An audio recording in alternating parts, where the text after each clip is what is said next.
Hi there, this is Blaine. It's been a while since I posted a layout update, and Tom Conboy recently challenged me to get back into the game, so here it is. My 9-foot shelf layout is in my home office, and it spans one of the windows there. Even with aluminum blinds, the amount of light coming in from the window was too much, so I decided to add a backdrop to help cut out some of that light. After a bit of thought, I decided to use 1/8 inch hardboard or masonite for the backdrop. I went to my local big box store, purchased a 4x8 sheet, and had them cut it down the middle, giving me two 2x8 sheets. If you've ever wrestled a full sheet of this stuff onto a table saw, you will understand why I let them cut it for me. And the 2-foot sections were plenty high enough for the backdrop I wanted. I decided against attaching the backdrop to the layout itself since I take the layout down from time to time to work on it, and I chose instead to attach it to the wall. The window frame sticks out of the wall about 3/4 of an inch, so I installed 1x2 wood support strips along the length of the backdrop. This way, I could install the hardboard right over the window. To do the backdrop work, I did move the layout out of the way.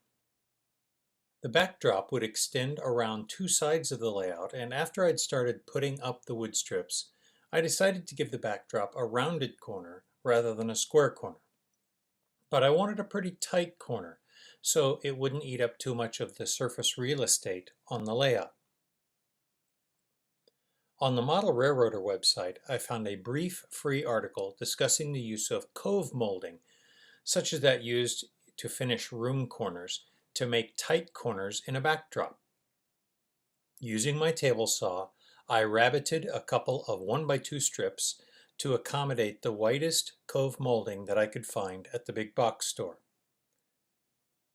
The depth of the rabbet was such that the molding was 1/8 of an inch above the surface of the 1x2s.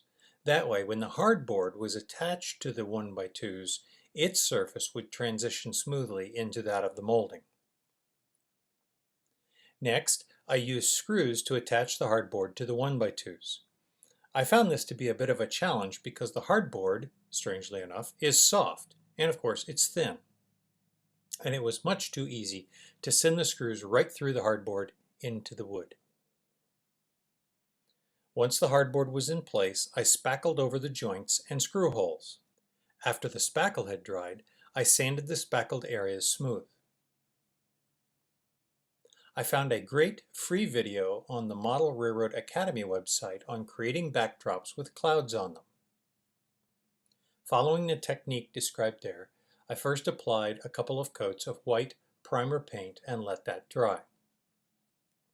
Next, I applied a coat of flat sky blue paint over the primer with a roller. While the paint was still wet, I used a brush to apply flat white paint along the bottom and then blend it upward into the blue. Finally, with the paint still wet, I used the tip of the brush to stipple clouds onto the background. I did this in about 4-foot sections at a time along the backdrop so that the paint wouldn't get too dry until I was done. Here's a picture of the backdrop with the layout put back into place.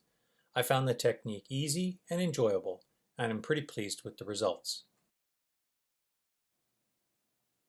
That's it for now. I hope to have another layout update ready soon where I describe my staging track. Until then, keep your wheels on the track.